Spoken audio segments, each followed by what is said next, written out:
Sigma Male Diaries Podcast. Let's get on with it, y'all. Let's go. We can relax, have fun, get a good laugh, get information, and enjoy the show. I need to do what it do, baby. Good morning, good day. All my wisdom lovers out there. Hey, thanks for the love, thanks for the support, thanks for listening, and also thanks for watching. And thanks for the feedback when you join my talks. It'd be very helpful. And I love to hear the opinions and insights of other people. But I had a wisdom talk a few days ago in regards to, Roe v. Wade,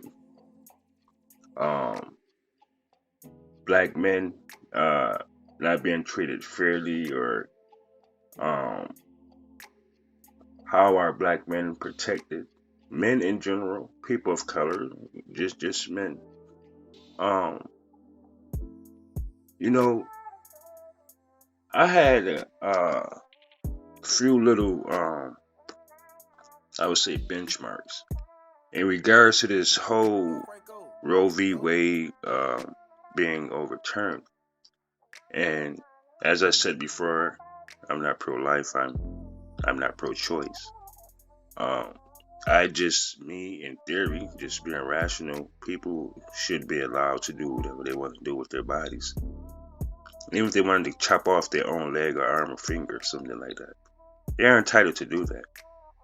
However, I had gave 3 scenarios of what would possibly happen, knowing that African American women, black women, lead in abortions by the rate of 40%. 40% rate, black women lead having abortions, right? So this whole Roe v. Wade being overturned, although New York State, which is the state that I reside in, they're not going to abide by the whole overturning of Roe v. Wade. It's a violation of the 14th Amendment in the first place. Human rights. You understand what I'm saying? So you have a freedom of choice to do what you want with your body. But I had gave 3 scenarios. Number 1, a single mom, a black woman, as I said, has to make, she would have to make a conscious decision to get married before she have a child. I know some women are violated, and I know some women possibly are too young to have children. Let's just say, being sexually assaulted or incest, or there's something stupid happens. Her boyfriend are both young, they mess around and have sex, and here comes a child. Okay, cool. Or she can give her child up for adoption, relinquish her parental rights to the child, whatever the case is. But I said there are 3 scenarios that would definitely and factually arise with this whole Roe v. Wade. The third situation was this. If you look at the statistics in the African American community, right, where 80% of African Americans and in certain let's just say just in general, it's 80% single mothers, right? And the majority of the sex on this planet of people are women. 51% populated actually is the population is women.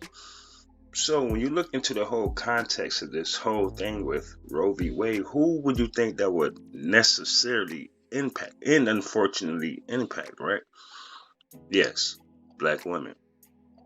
So when you look back throughout history, the statistics, the stigma, whatever you want to call it, the unjust, the system, the things that they do, the things that we allow them to do, it behooves me because, see, in the African American community alone, it's a proven fact that when these men grow up without fathers, or they've been raised without a male role model in the house, male structure, discipline, I'm not going to say dominance, but I would say structure.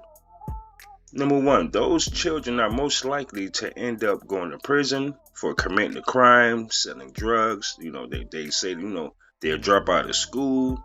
They grow up violent, in and out of jail.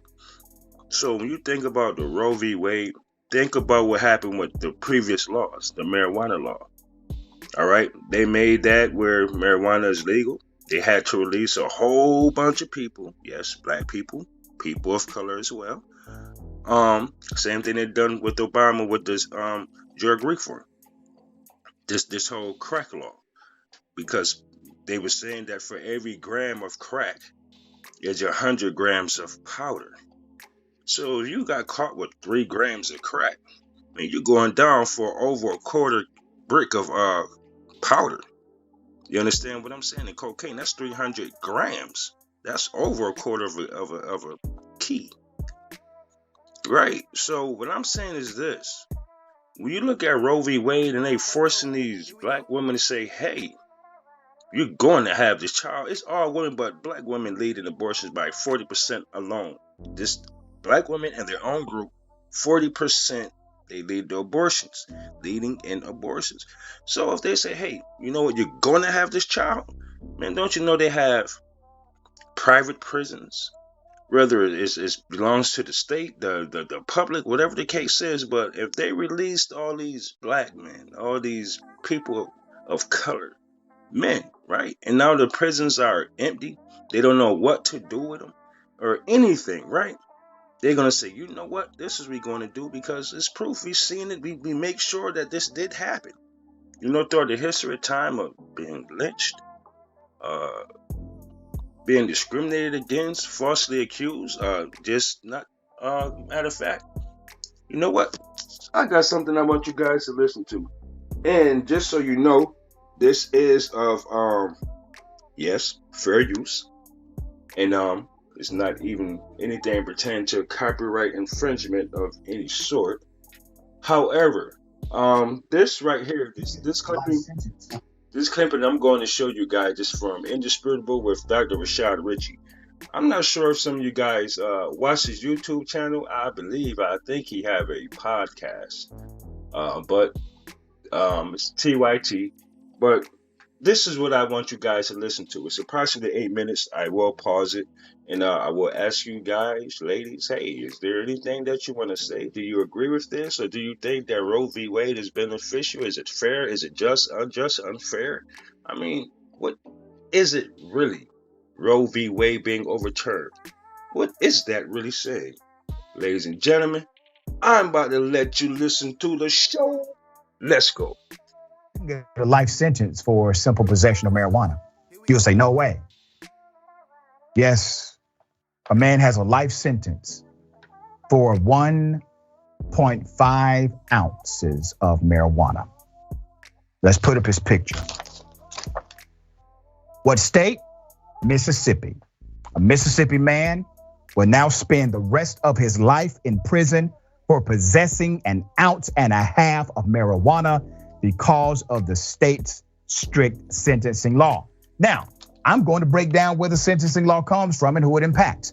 The man you're looking at, his name is Alan Russell, 38 years of age, was sentenced to life without parole in 2019 after being found guilty of having 1.54 ounces of marijuana. You know, you can kill somebody and not get life. You do know that. Rapists don't get life. He has a life sentence for 1.54 ounces of marijuana. So what was the state's justification for this? You know, they always have a narrative. The simple possession charge would typically lead to a 3-year sentence in Mississippi, which is already high.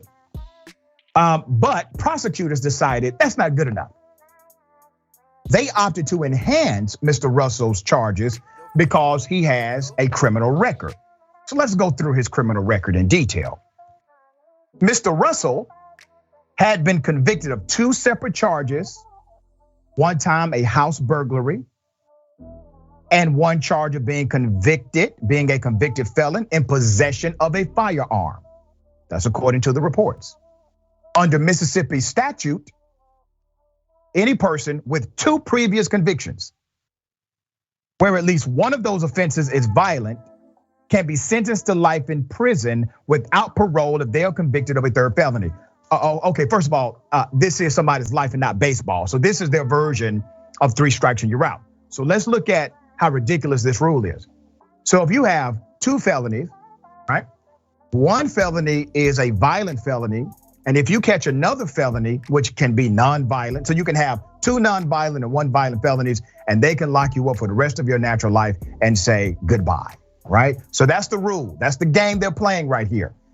But when you look and research the charge, his burglary was not violent, nor was his simple possession of a firearm. That wasn't violent either. Let me take you to the dissent. The dissenting judges who ruled in this matter argued that burglary was only considered a violent crime without an actual act of violence after July 1st, 2014.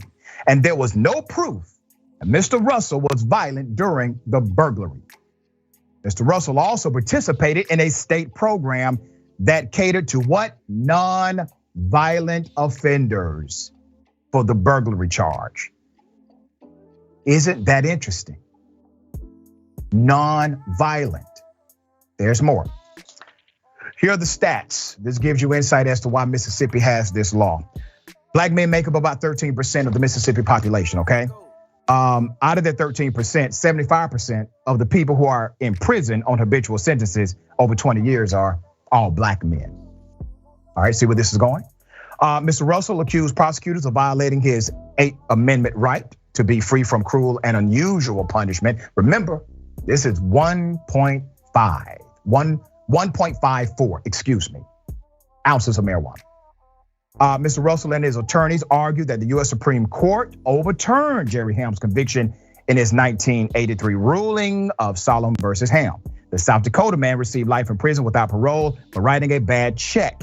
It was his 7th felony, but the Mississippi Supreme Court contended in its June 16th decision that Mr. Ham was not a violent offender. Once again, nor is Mr. Russell, okay? All right. The 6 state Supreme justices ended up holding up his life sentence, leading to a deadlock in the appellate court, contending he was a violent offender. The justices agreed that there needs to be current reforms to marijuana laws. However, there's been some movement to change the habitual offender laws and modify those laws in Mississippi. What is unfortunate are the laws that put such a presumption against a person that they run afoul to the law in one more way, relatively small, and they're locked away forever for the rest of their lives. It's the death penalty on the installment plan, being sent to prison with no hope of release. That came from Matt Steffi, who's a law professor, all right? Let me say this, okay? You can, as a judge, it's rarely used, but it's possible. You can set aside a sentence like this in the interest of justice. That's still allowable. Not typically done for black people, but it's possible. They could set this aside in the interest of justice, meaning statutorily, Mississippi law, codified. Not too much you can do about it. But you know what? We think it's adversarial to justice. We're gonna set it aside for that reason. They're not gonna do that. They're not gonna do it for him. They'll give a lot of lip service, but they won't go that far. All right, Adrian, thoughts on this case?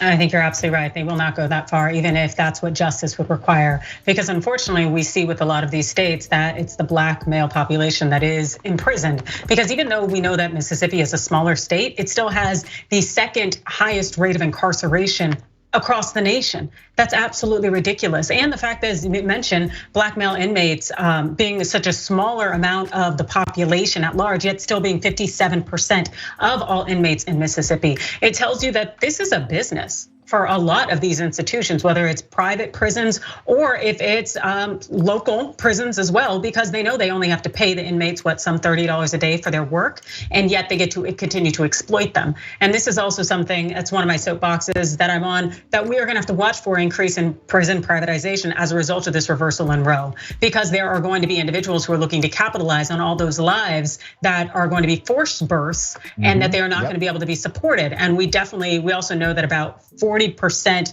of abortions are had by Black women. And so this is part of the process in terms of using this new era of slavery to ensure that individuals continue to get locked up. So on point, and once again, you're providing the cause and effect relationship with bad policy and what's coming down the pike. All right, ladies and gentlemen, that concludes my podcast. And remember, shoot on over to Indisputable with Dr. Rashad, man. You know, he has great content. I actually enjoy his content, ladies and gentlemen. So with that being said, this concludes my show. And this is your host, Nigel McKnight of Sigma Male Diaries. Some of you might like what I say, but then again, some of you might not. But I don't give a fuck. And I really don't. And y'all stay safe.